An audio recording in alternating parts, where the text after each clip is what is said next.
That is me. barefooted today. It's hard to work a guitar pedal with jandals, which was my choice considering the weather today here in Auckland. But... Okay, let's rank the guitar pedal footwear options. So, ideal would be sneakers, right? And shoes is, really nice stiff sole does the trick. Okay, but if you don't have sneakers available... Bare feet's always an option. Bare feet, yeah. And then third would be jandals. Yeah. I mean, slides, I guess, below that. Maybe. You really need a back on the shoe, otherwise it's coming off. You know? Oh, hang on, we've got someone piping up here. Oh, That's sorry. Jacob Buchanan? Jacob Buchan, Yeah. bass and backing vocals. Also not wearing shoes. It's a thing. No, well, it's same principle. I've got my jandals and they're no good for pedals. Matt, could you introduce us to the rest of the band, please? Yes. We have Jack in the corner over there playing drums today Jack. for us. Hi. Jack Furness. Nice to see you. Yeah, you too. We have Mr. James Kippenberger playing guitar in the middle of the room. Hey, James. James hasn't got a microphone, but he has got shoes, so that's one thing. And we have Kiki Rockwell Hello. playing keys. And Kiki, when did you join the band? I'm the new kid. They wrote me about a couple months ago. Great. And under what circumstances? How were you? How did you join the band? I think they just wanted someone with keys, and I've kind of been going to their gigs for a few years. My sister dates the drummer. My sister dates the drummer. Great. He's got no right to reply. He's got no microphone. Tell us She's whatever you like nodding, about yes. him. Yeah. And yeah, he said, "Hey, can I FaceTime you?" I was like, "Uh-oh." And he said, "Do you want to join the band?" And there was no doubt about it, you know. Great. Nice to have some female energy in the band, Matt. Yeah, I think a big thing for us is we needed someone. We've been together for so long, like a crazy amount of time, and so we all gel, so well that it was important that the next person was kind of quite close to home. So Kiki's part of, it was an easy transition because we've already been hanging out with her so much. Like your little sister. It Great. just so happens that she's very good at keys and got a great voice. So it's bloody cool. hit the jackpot. Oh, thanks, man. Presumably you weren't in Los Angeles for the recording of the album? Would that be No, right? I wasn't part of it then. Okay. Yeah. And have you guys played live together yet? We played Jack's dad's 60th together actually, which was a great time. Shout outs to Mark if he's listening down at the Cool. farm. Yeah. Hi, Mark. That was actually our debut show with Kiki, which was So quite technically, fun. But yeah, this is the rowdy the crowd first. of about 30, so it's good. Okay. Well, let's play a song, hey? And we're playing songs all from the new album today. Yes, yep, all from there. The album's called The Only Way Out Is In, and I believe we're beginning with Let's Pretend. That's correct. Over to you.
great song.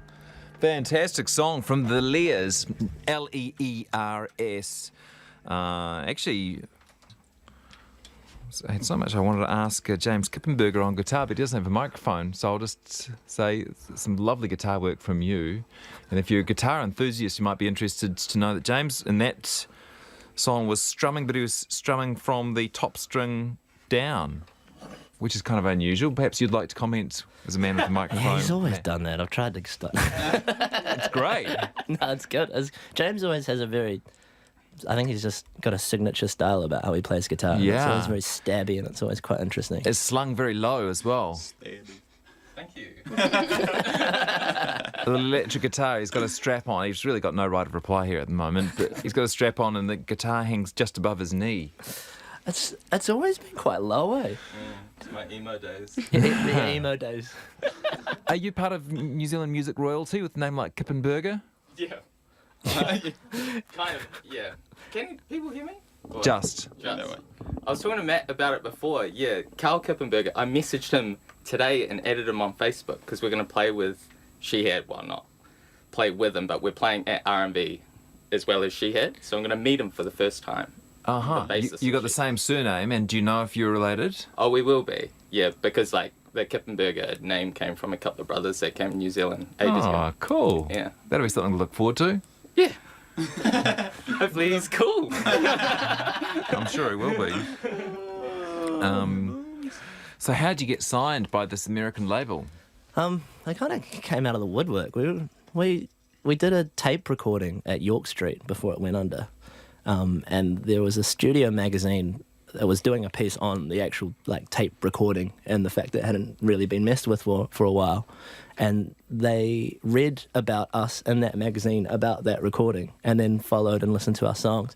And I can't remember what year it was, but it was quite a while ago. We received this very spammy email, and it just looked like someone had copy pasted something like, Yeah. "Your band could be massive in LA." Like you're just like, It's like one delete. of those Nigerian scam emails. Yeah, just send us $300 to Yeah.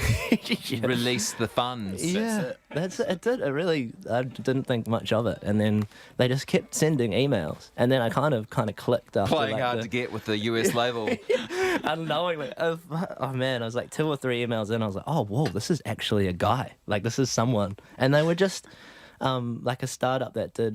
They owned their own studio and had been collecting gears, like music equipment, for years.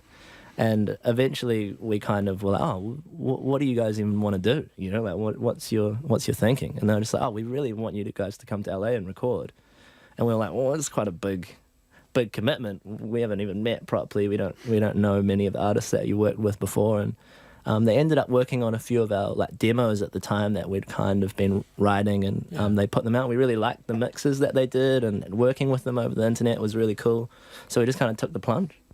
Just went over there. And, When did you go to Los Angeles? December last year. So yeah, this time last year actually. Exciting. Yeah, it was crazy. Yeah. Jack actually missed his flight coming up from the Mount to Auckland. Always the drummer. Well, it's not actually always the drummer. He's actually usually pretty solid. It's actually usually me. Actually, that was unfair of me, because if anyone's going to be on time, it's the drummer, right? Yeah.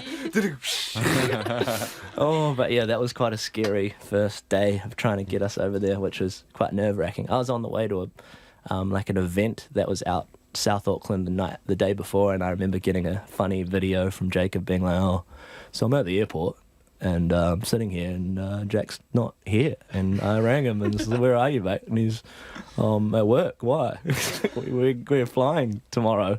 Did he just have the wrong day? I think it was the wrong day in the calendar. It was crazy. For your big break in LA? So I had to drive to Auckland instead. You had to Jeez. drive all the way back up. Oh, Mark wouldn't have been impressed with that.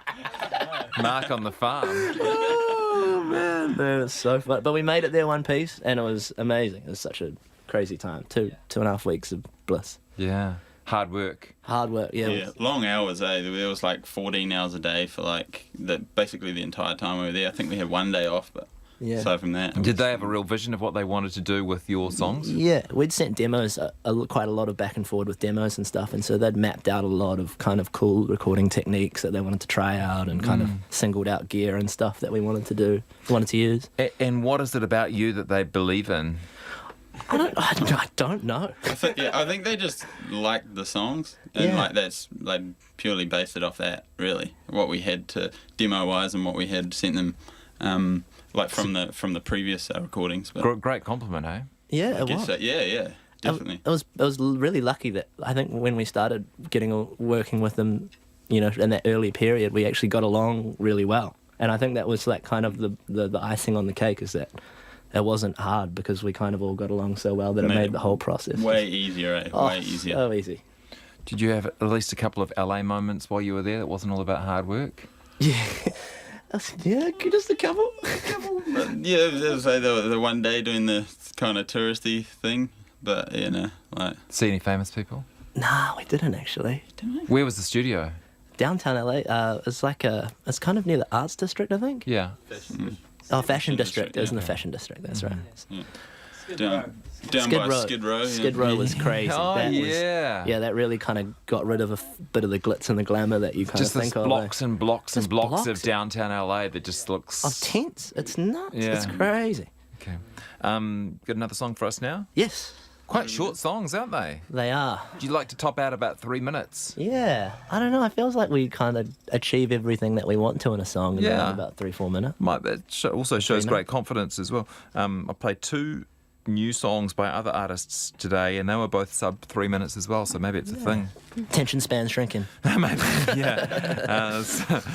The Lears is the name of the band. They're in for New Zealand Live. They're performing live, and this is All My Mistakes. Yep. Sweet. Did I just change the... We can do that one though. We can That's do fine. that one. That works. All my mistake. Quick little switch up here and there. Play the one you were going to play. It's fine. Oh no, it's too late now. Okay. I'm really sorry. I'm You've using an boarded old the ship. script. That's all right. Okay, we ready, Tim? It's Andre I feel sorry for. Our engineer has Nah, worked all Andre's- day to get every song sounding perfect. Andre's sweet. He's got it.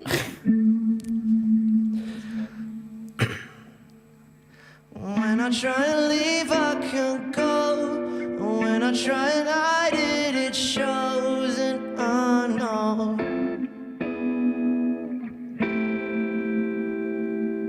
that if I thought of all of the ways of letting go of all my mistakes, I still won't.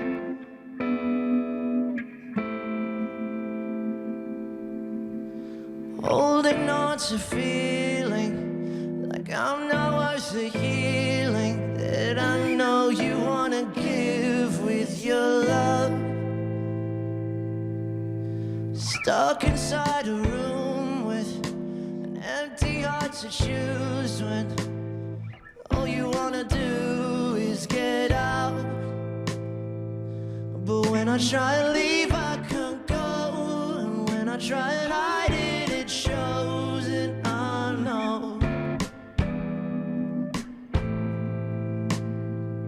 that if I thought of all of the ways of letting go of all my mistakes, I still won't.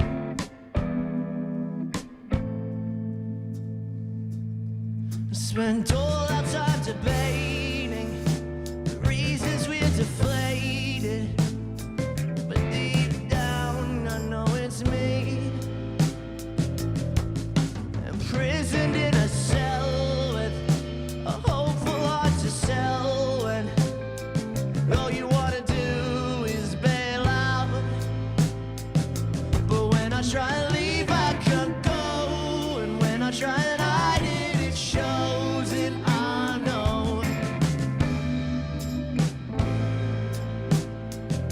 that if I thought of all of the ways of letting go of all my mistakes, I still won't. But when I try to leave, I can't go. And when I try and hide it, it shows, and I know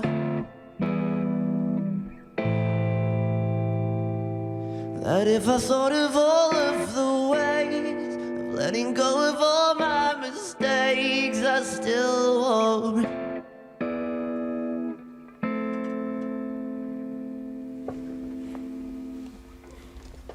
Jesse's squeaking away on his squeaky office chair in the corner of the recording studio, ruining everything. Sorry, guys. Oh, it's all right, mate. Adds a RNZ little texture to the recording. RNZ gets their chairs from the Oh, Squeaky right, Chair okay. Factory. If you could just jiggle in time, though, that would be. Really sorry.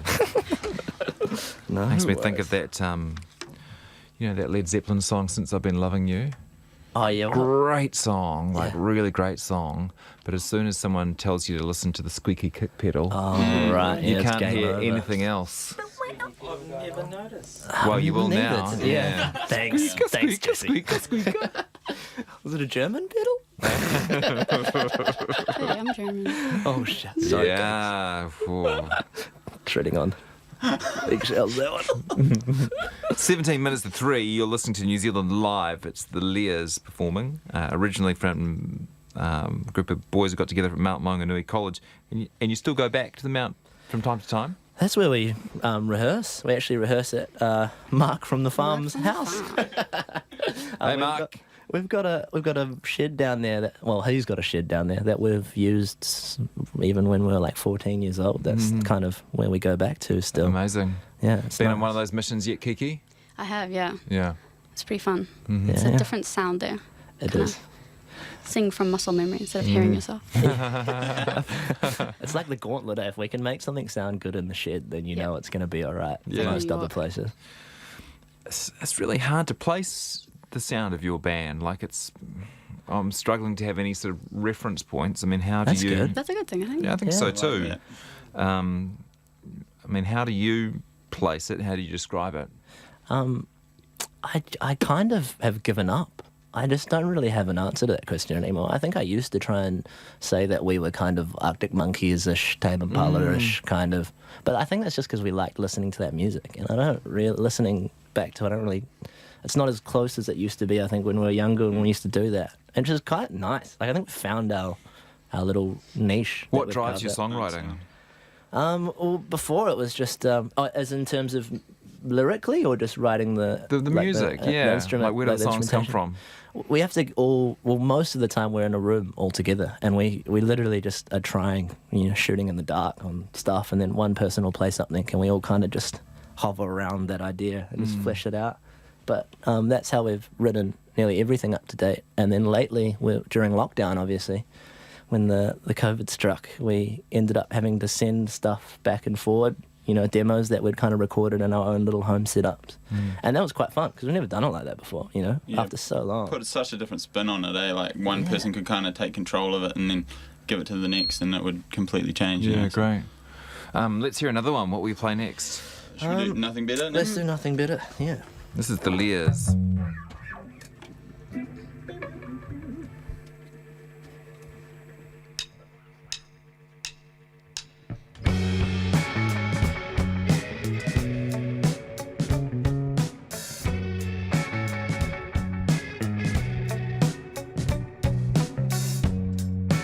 Putting in hours to find a way to keep me on your mind.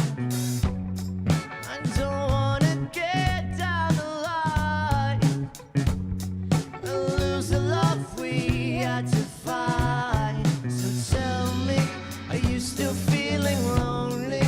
'Cause I could be the only one that you need. 'Cause there's still nothing better than love. Keep me tender like you love. I've savored every other mouthful, but still ain't nothing better than love. Love. Walking in weary as I am, insisting I don't, I'm a man. Then met with no notice, I stand and wonder when I'll get to land. 'Cause I'm hoping that you could just be open to working through this notion that everything that's wrong is all because of me. So tell me, are you still feeling lonely?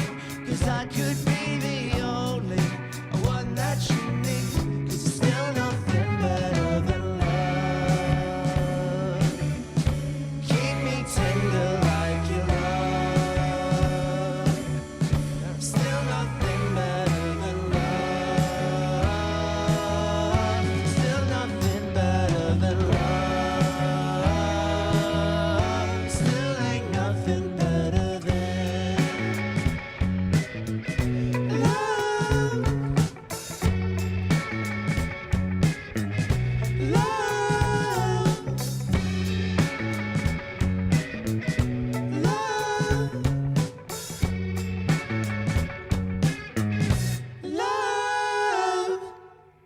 Yeah, awesome. The Lears.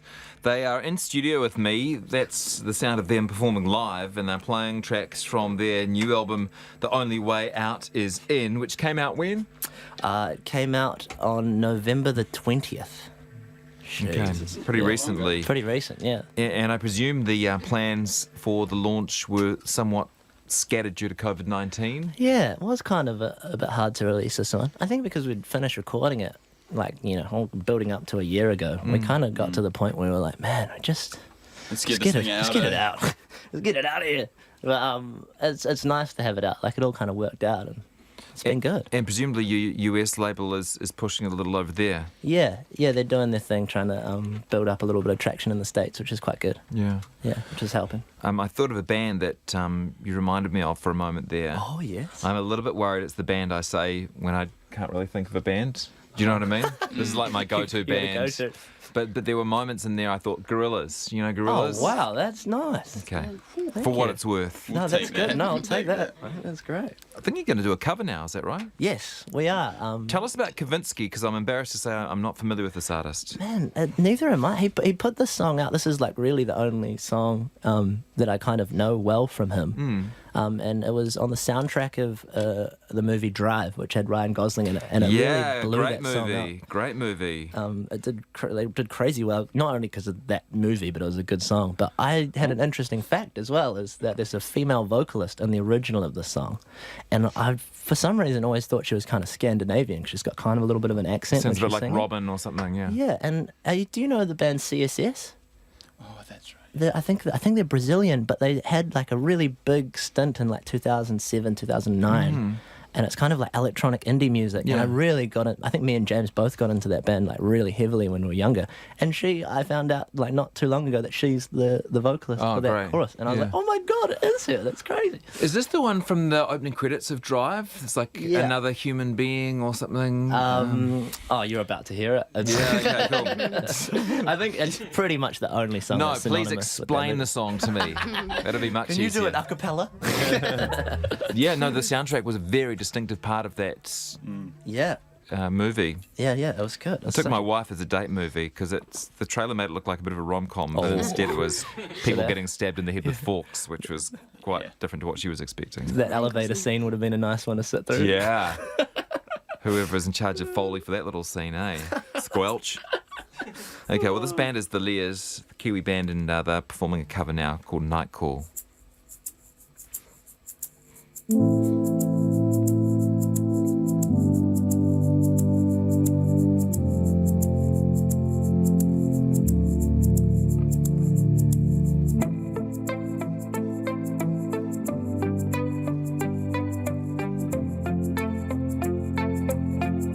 I'm giving you a night call to tell you how I feel.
Ko Shaun Vickers toko ingoa.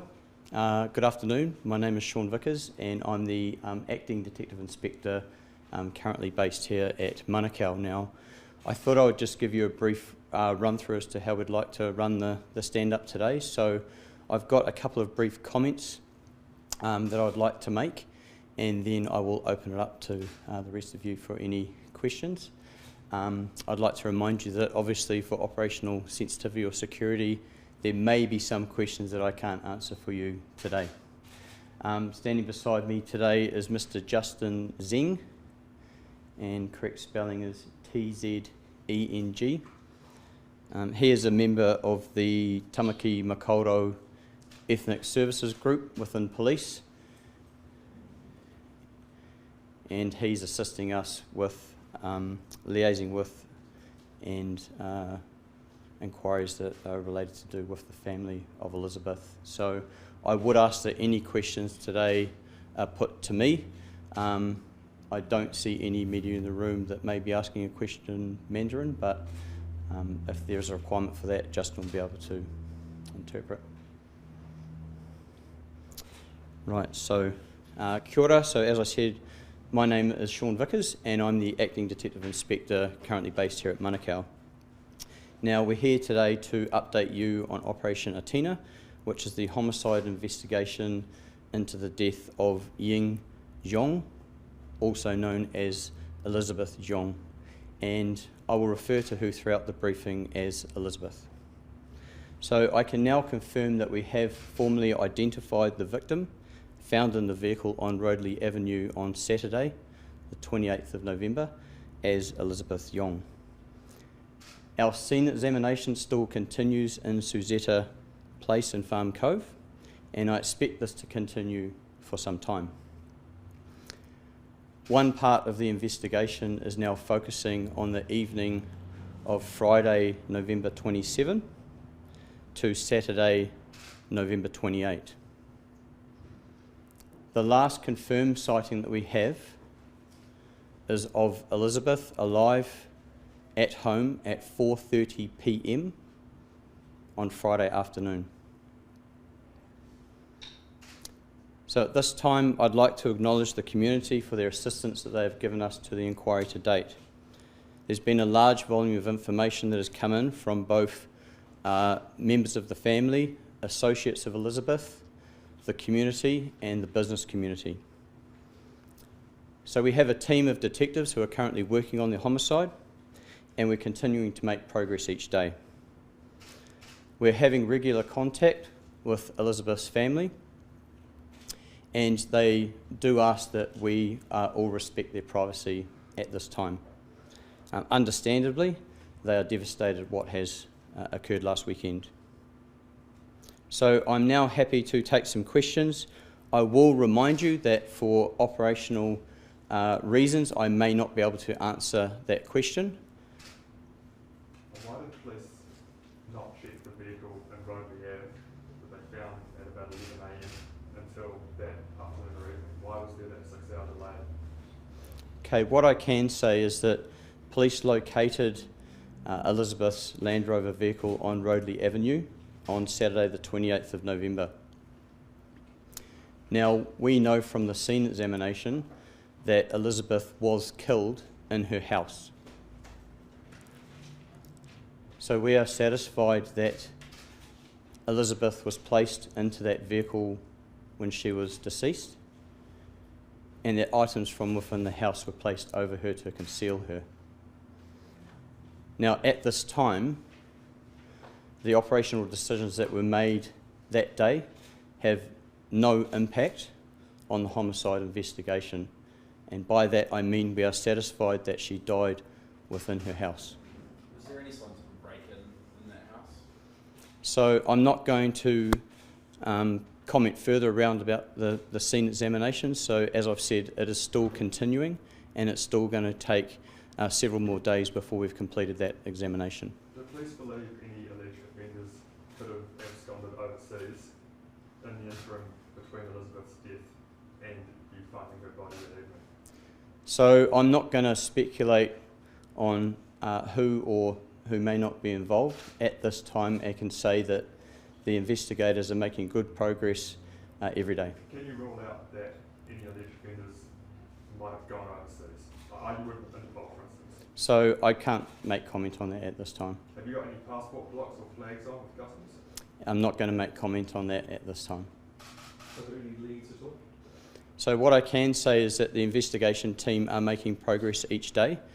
You need to understand that although it is now 1 week on, we're still conducting a scene examination. There's been an overwhelming response from the community and the business community, and there's a large pool of information that the investigators now need to go through. So we are prioritising that, but I can confidently say that we are making progress at this time. When did police go into her house and find the crime scene? Around what time on Saturday did you go in and discover that crime scene? So I can say that police were called to the address at approximately 10 a.m. on the Saturday morning. So you had a crime scene that looked like she had been killed. Why did you wait until that afternoon, and then why didn't you say anything about the crime scene and the missing persons release? Were you thinking that you might be able to find the offender? Why was there that delay? Why was there that lack of information with the missing persons release? So I don't really understand that question, if you'd like to repeat it. You saw what's presumably quite a gruesome crime scene that morning at 10 a.m. There was that long delay and then a missing persons release like any other. Why wasn't there information about any special circumstances of that release?